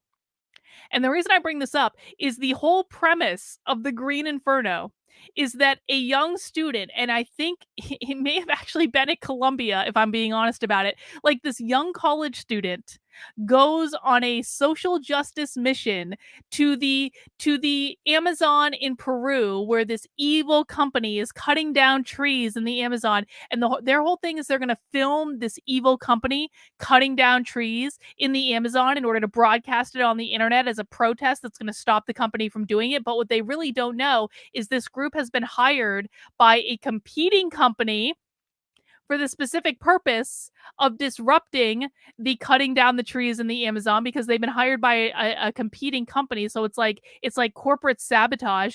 But anyway, like, and then they go on and they get captured by a tribe of cannibals. And like, did the audio drop? Can you guys hear me? Spirit Matter says the audio drop. Can you guys hear me? Cannibal Holocaust is a disgusting movie. Green Inferno is also a disgusting movie. It's one of those types of movies. It's like, it's very gross. There are cannibals involved. Okay, people are saying my sound is good. Spirit Matter, I'm sorry. It's you, not me. Like, so yeah, don't watch if you are squeamish. I swear to God, in Cannibal Holocaust, they kill a live turtle. But I've always been very into horror movies. Like, horror movies have always been my thing. I really enjoy them. The more gross they are, the more I probably enjoy them. That's just like, you know, I'm a weird person, whatever. People like this stuff. So if you're squeamish, don't watch this movie. But I just think it's funny that the premise of this movie is literally that a student who thinks that she's like a climate change expert goes into the Peruvian jungle and is being used by these like corporate espionage wars. And like, basically they're saying the same fucking thing. Here's my point. These guys are playing the same fucking thing. Oh, fuck, Ravenous. I cannot watch Ravenous. I can't. Maybe I'll give Ravenous another try. I have not tried watching Ravenous in probably over 10 years. But yeah, Ravenous is a gross movie. Gross. Maybe I'll try watching Ravenous after this. We'll see. I've tried several times before and I haven't gotten through it. Yeah, Shudder is great, man. Shudder is so good. There's so much good stuff on there. Eli Roth films are great. Yeah, like Hostel. Hostel is basically, okay, so if you like Hostel and you want something more extreme than Hostel, that's when you're going to get into the Green Inferno. And if you want something more extreme than the Green Inferno, then that's when you're going to get into Cannibal Holocaust. And Cannibal Holocaust, listen, man, it's a good fucking movie. Good movie. Gross, but good. They really do kill a live turtle in them. Like a big fucking turtle, not a little turtle, like a big fucking turtle. That was real. If people have seen that, you know what I'm talking about. That was a real kill of a real turtle. Anyway, all of those movies are probably less awful than this presentation. Sorry. Then also rates of like female genital mutilation are also higher. So I think there's been like a lot of connections being made between that as well. So it's interesting. Fucking Ravenous. I haven't thought about Ravenous in years. Another dimension of that, I think, of education. So we've also seen this simulated through COVID as well. As soon as like there's like financial stressors on families, if it's between like their sons and daughters and getting an education, it will it tends to be watch Ravenous the daughter's the first one to kind of get the cut, and therefore not receiving education. And especially if the climate crisis is causing financial stress, community stress, obviously environmental stress, that kind of affects how girls are accessing education. Through COVID, we've seen it with a really high rates of girls having to leave school and not returning to school, also with rates of domestic violence, how like community stress also kind of gets refunneled into like stresses on like gendered issues. But as you guys mentioned, how women empowerment is a really big part of, kind of addressing the climate crisis. As we know, women and girls around the world are making amazing efforts to fight against the climate crisis. I'd love to know what you guys hope to see in the future, and what advice would you give for the environmental movement as a whole to be more responsive to the needs of women and girls? I think include women and girls in the conversation, specifically those who are affected by the climate crisis. That was great. I could 100% agree. I think, yes, I would love to see more. These people literally think like the answer to everything is let's just include more people in the conversation. Now, like including more people in the conversation isn't necessarily bad, but it's not a solution to anything either. It's not going to fix all the problems. The original I've never actually gotten through the original Suspiria. I almost married a guy, true story. I almost married a guy that had a Suspiria tattoo all along his forearm. And I never got through I just don't like it. I don't know. I even tried watching the remake. Couldn't get through that either. Maybe I'll try it again sometime. Put your best horror movies in the chat just to give everyone something to watch for later. Actually, you know what? I might try this last sake. Okay, so I tried this one, which is G-Joy, which is really good. Just a nice, clean, like traditional sake. Very, very good. I appreciate it. Now I'm finishing up this Moonstone coconut lemongrass one, and this is really good. This tastes like a coconut popsicle in alcohol form. Delicious. And the last one I'm going to try is also from Moonstone, and this is an Asian pear sake. So let's see. So we have to amuse ourselves when we're watching woke trainings.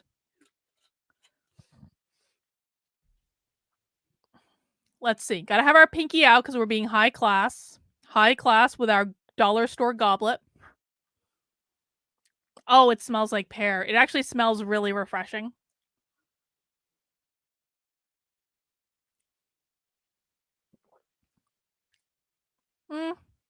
Definitely tastes like pear.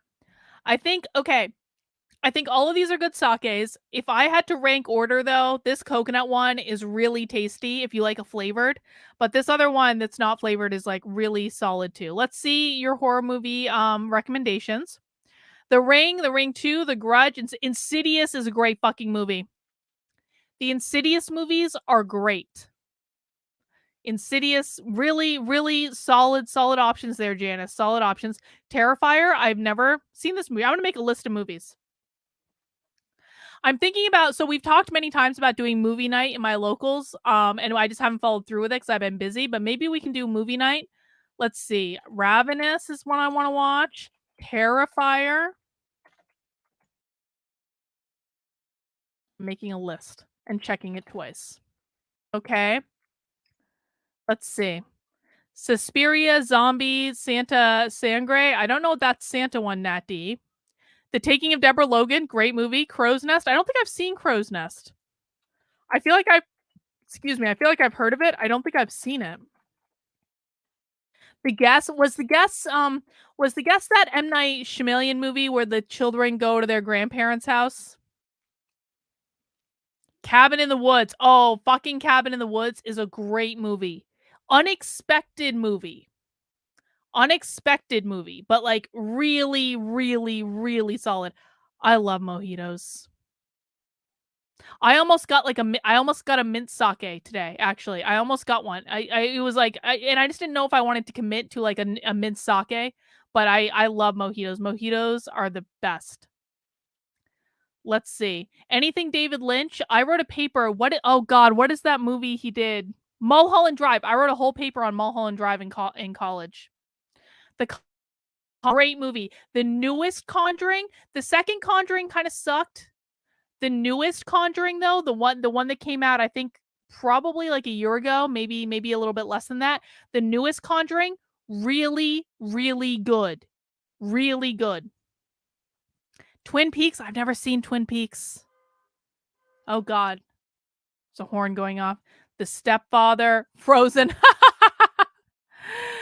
Oh God, so many good horror movies in the chat. Oh my God. Great suggestions, guys. If you want, so Ghost Adventures is fine. Hell House. Watch the documentary Hell House. That documentary freaked me the F out.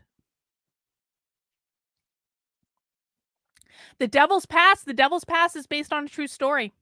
The Devil's Pass is like, so maybe we should talk about that another time.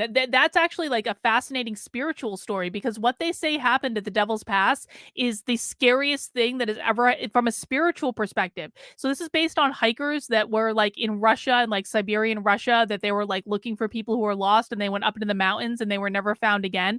And the Devil's Pass is like a fictional horror movie about that, but that was actually a real event. And so what they say from a spiritual perspective on that event, not on this movie, but on the event, is that what happened at the Devil's Pass was the scariest thing to ever happen to any human being ever. And because of that incident, on a spiritual level, we as a collective consciousness, no one in the history of the world moving forward will ever have to experience something that terrifying again, because that happened in that real life incident that movie is based on. Anyway, let's keep going. Yeah, based on, yes. That's exactly what it's based on.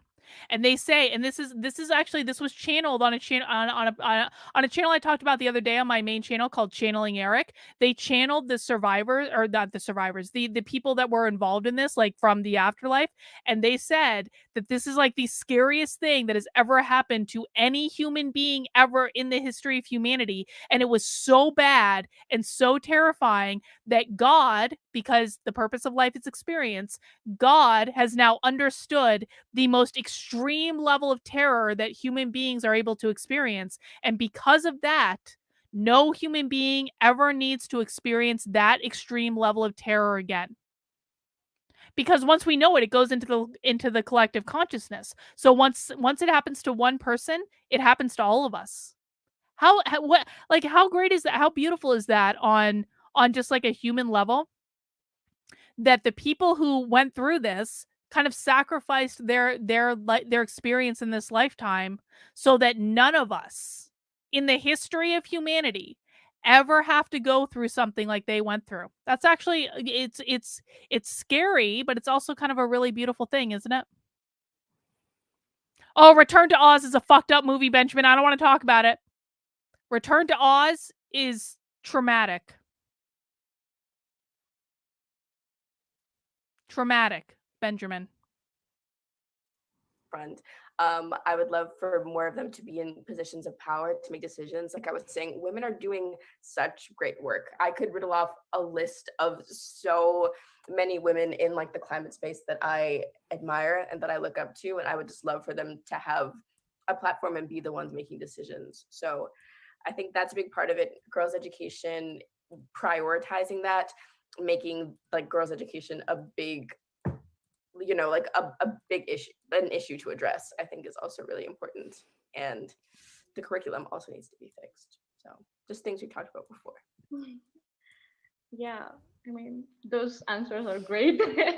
And adding on that, I think, yeah, like it's very important that the solutions and the change actually comes from the communities that are the most affected. For example, women. So I think it's very important to have women and also girls in the in the conversations, because like, I hate this phrase, sorry, like like girls, they are the ones that are gonna suffer the most the crisis in the future. Not only now, not only like suffering now, but also in the future.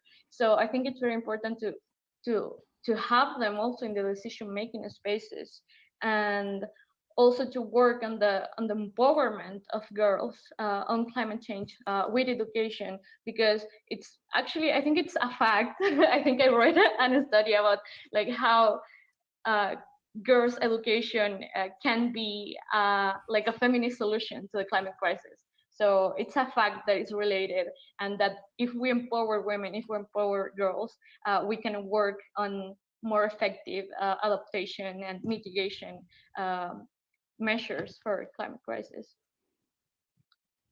Yes, and without a doubt, as you mentioned, girls' education is definitely a feminist aspect of kind of addressing climate change.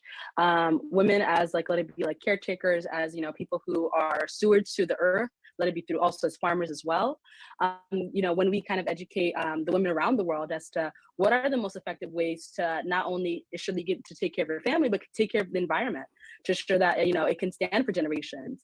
That education is crucial, and as we know, because women are very much seeing the effects of climate change, would probably be really willing to do so and to kind of enact that kind of change, throughout their lives in whatever sectors that they live in. But it's definitely kind of taking that first step to engage with women, see them as as actual agents of change, and not as just kind of victims of the climate crisis, but actual like agents of change to stopping addressing the climate crisis.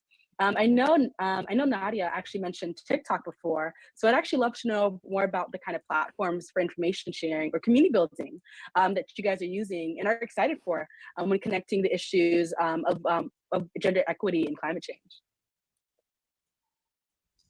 Yeah, I definitely spend the majority of my social media time on TikTok, but that's actually a relatively new thing. I started on TikTok about 6 months ago, and am now at 2.4 million followers. And so I think that for me, like a lot of what being on actually that pretty impressive, and having that virality has taught me is that it's a really powerful tool, pretty impressive. right? And I think that sort and of in fact, TikTok does such a good job at censoring information, according to her, around women and periods and abortion, that she has 2.4 million followers within 6 months. Let's just wrap our heads around that, because like less than 15 minutes ago in this presentation, she was like, yes, it's so hard. It is so hard to disseminate a message around abortion and periods because TikTok censors their content. And then like 15 minutes later, she's like, yes, I have 2.4 million followers on TikTok within 6 months. Yes, it's so hard for you to disseminate a message. Got it. The Wicker Man is fan-fucking-tastic. Original, far better than the remake, as it always goes. Algorithm like is not something I've ever experienced on another social media platform, and I think that the beauty of short form content is that it's very visual, right? And it can go viral very quickly. And I think that for me, like I don't speak out about the climate crisis as much as I hope and wish that I will eventually be able to be. And a lot of it is because I am not an expert, and I very much acknowledge that, and I think I'm still doing so much learning.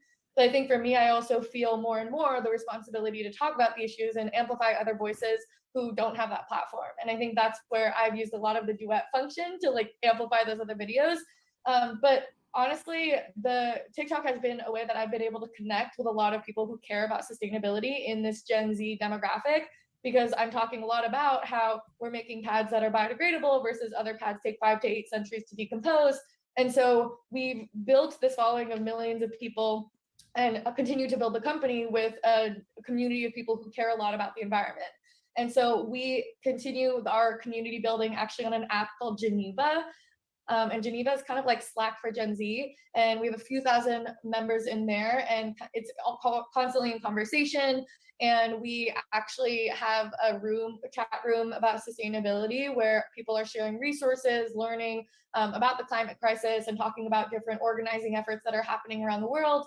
And I think for that, we have hosted like 200 different events, and a lot of them are Zoom calls with members from the 40 different countries that are represented in the community. And we've done a few events talking about the climate crisis specifically, and it's been really eye-opening, especially as someone who's grown up in the US and lived in the US my whole life, to hear about how the climate crisis is understood around the world. And I think also how it's being prioritized in terms of social issues that are discussed. But I think that for me, what I'm excited about with like the work that I'm doing right now is that as a brand living in a capitalist country, there is a lot of responsibility and accountability that I think for-profit companies or social enterprises needs to take on, which is like, you're given a platform and what do you do with it? And you're building resources, so what do you do with it? And so I think the more that continuing as we grow is how I'm most excited to highlight a lot of these issues. Again, I think I'm learning. I'm more of a, okay, here's a platform. How do we get the right voices on it, rather than I'm going to speak out about it because I don't know what I'm talking about. And I think, I actually met Lauren before we even launched and worked with Lauren to kind of amplify a lot of the work that she was doing on our platforms. And it's something that we really, really love to share, because we suddenly were engaging with all of these, especially young women of color, who were saying that they felt really seen and felt like they were excited that a brand was finally talking about it. I think for me, also as someone who follows Nadia on TikTok, I love the content. You're doing a great job. But I think for me, in terms of platforms, TikTok slightly frightens me. I'm doing my best, but I think short form content, I agree 100% with what Nadia's saying, but it's also harder, I think, because you're trying to pack so much, but you have to try to, make it punchy. I think as someone who like created my platform during, a time when like infographics were really popular, I just want to point something out. Like, okay, so this started as a deeply important conversation on the Columbia Climate School YouTube channel, so officially sanctioned by Columbia University. And it started as a deeply important conversation about gender equity and climate change and intersectionality and all these deeply personal topics. And what has it evolved into? A discussion on how to create the best social media platform on fucking TikTok. And that tells you everything you need to know about the woke. That tells you everything you need to know.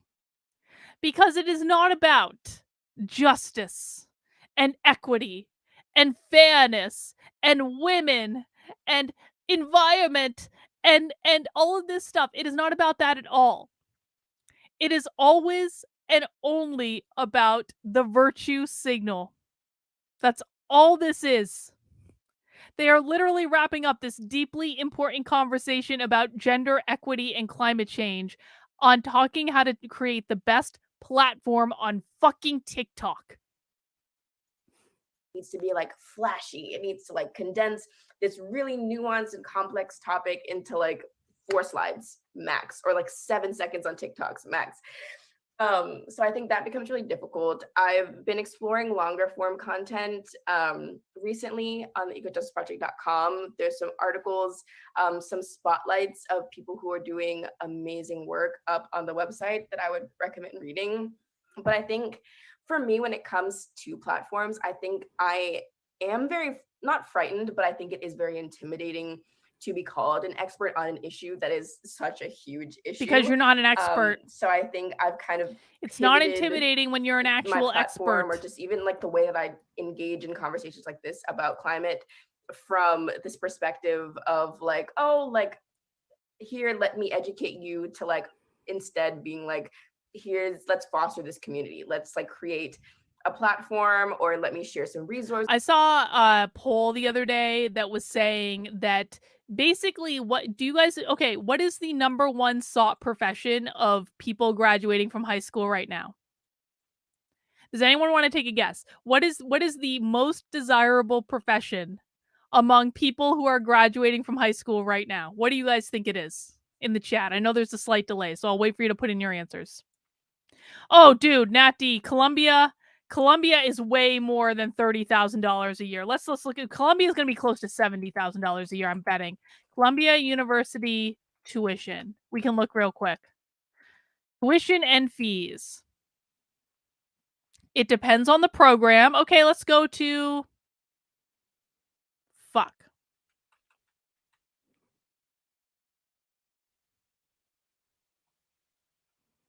Columbia College, whatever. Wait, no, hang on. Tuition per semester is $30,000.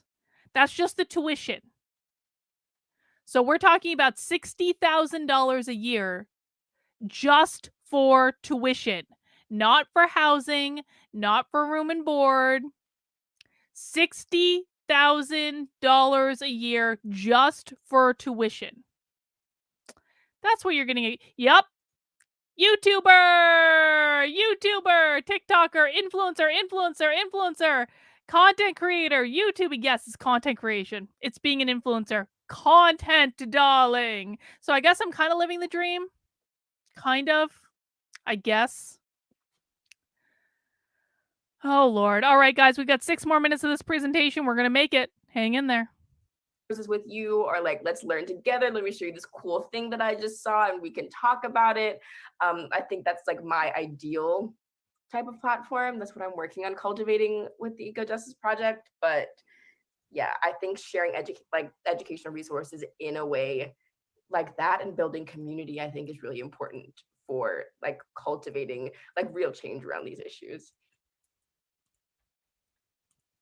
I actually feel you a lot, Lauren, because I'm verified by TikTok as well. I can't actually use it, but I do realize there is a very powerful tool. For me, I mean, mostly from the work of Latinas. This is why I drink. We mainly work. Everyone wants to be a content creator. This is why I drink. As you say, Lauren, like this slide, these infographics are very, they fall short on all the information that we need to share. But at the same time, I think it's a very powerful tool, like as a door, to the other content. So, for example, like in our community of Latinas for Climate, we use a lot of different networks, but also we are trying to work now, like with a blog for people to write their stories, to share what they're thinking. Also trying to build kind of like community libraries with papers, with articles and different stuff that we can share with their community, and also like trying to work, as I said before, like on translating stuff and things like that. And also like spaces like this one, having these conversations, webinars and all. And what we are trying to do now also is like sending like a newsletter with like blog posts, with articles, with different like opportunities and news for people to engage also with the topics on all different platforms, and trying to also like point towards like an intergenerational public, because we need to work with a lot of different platforms in order to reach more people of different ages. So yes, trying to do a little of everything. Yeah, definitely. I think issues of the climate crisis definitely have a unique space on social media, because to Lauren's point, it's definitely a complicated issue. In one way, it's very clear, but it's also very complicated when kind of explaining it. So there is this kind of interesting kind of straddle between like, wanting to make sure it's accessible and people on anywhere can get it, but also like wanting to be able to really highlight the nuances of what's really going on. And that's definitely something that like, activists like yourselves and, and like throughout other circles are really kind of finding out. But it's really exciting to see how you guys are all really approaching it in different ways. I know there was a question about kind of government bodies and civil society and the climate change. I believe we already answered that, so definitely thank you so much for asking. But I'd love, since you guys also all highlighted amazing work that you guys have been doing, we'd love to kind of hear from your kind of final remarks, any ways we can follow your work, keep connected with your organizations and companies, and just assure that we're keeping up with your the kind of great things you guys are doing.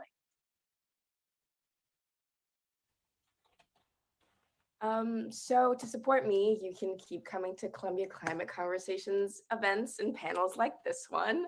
Also, the Eco Justice Project has a website and Instagram. You can check those out. There's also a TikTok. It's not really popping like that, but I promise I'm working on it. And yes, that's it. I believe that's everything. Yes. I'm just at Nadia Okamoto on social and working on August, which is it'saugust.co. Definitely join our community. And honestly, for me, I'm here to do a lot more learning too. So I'm excited to, continue just like staying in touch with everything you're doing at the Columbia Climate School as well. Yeah, Kaleidos in Instagram. I can write it because it's kind of weird. And also like support the work of Latinas for Climate. We're on Instagram. We have our page with the blogs, and also in the page you can subscribe to our new newsletter. So that actually it's very exciting for me because I'm working on that. So if you can subscribe, that would be awesome. Yeah, that's all. Well, thank you so much. Thank you so much to all of our panelists for coming and just sharing your amazing wealth of knowledge and your experiences. I know some folks said they aren't an expert. I had a good friend that always says that you guys are all experts in your own experiences. And that's the kind of work we really need, along with different kind of perspectives to kind of address the climate crisis. And thank you so much for the amazing audience that stayed engaged and asked great questions. And hopefully we'll see you, everyone. We'll see you guys in a few weeks for our next event coming up. So definitely tune in for that. But yeah, so I think I hope everyone has a great night, and thank you for coming. Well, we made it. It wasn't quite as spicy as I hoped. I'm sorry. I got a lot of expectations up there for those bingo cards, and I don't think expectations were met today because it was just a bunch of 20-somethings talking about how 20-somethings view the world. Really? But you know what? This is still a helpful exercise. It's a helpful exercise to know that the most important thing really that they're worried about is not environmental justice. It is not gender equity. It is TikTok. But guys, we do happy hour every Friday on my channel, youtube.com/activelyunwoke. We do it at 5 p.m. We get some drinks. We hang out. We have a good time. Sometimes we talk about horror movies in the chat. Sometimes we talk about Elon Musk. It's like having your vegetables and your dessert at the same time. Sparkle says, they seem nice enough. I'll hold out hope for them. Sparkle, I kind of agree with that, to be honest with you. I really do. Those were nice girls. Those were girls who thought they were doing the right thing, who are trying to be good people. They're useful idiots right now, but maybe they'll grow out of it. We can all hope. But guys, if you appreciate this type of content, please make sure you subscribe to the channel. If you have not already, please make sure you mount that like button. And of course, please make sure you join me in my locals community, kb.locals.com/support. You can actually join for free just by going to kb.locals.com. You don't have to pay or anything. But when you become a supporter, you not only support the work I do on this channel and my main channel and all over the place with activism and stuff like that, but you also get access to exclusive perks like my 2 Zoom calls that I do every single week that are private, that are unrecorded, that are a safe space to talk about whatever we want to talk about. We do them on Mondays and Wednesdays, but this weekend, tomorrow to be exact, we actually have another private Zoom call. We have a Bitchcraft, which is basically a Zoom where you bring your favorite craft. Of course, I will be knitting, but you could also, crochet if you're that type of person. You could paint, you could draw, you could color, you could make jewelry, you could do cross stitch, you could even do like a chore, you could fold your laundry, maybe play a video game, maybe even clean your gun. You can do all sorts of stuff in Bitchcraft. It is just an open Zoom where we bitch while we craft. And that is a local supporter exclusive tomorrow at 3 p.m. Eastern time. So I will look forward to seeing some of you then. But that's all we have for right now, guys. Take care, and we'll see you soon.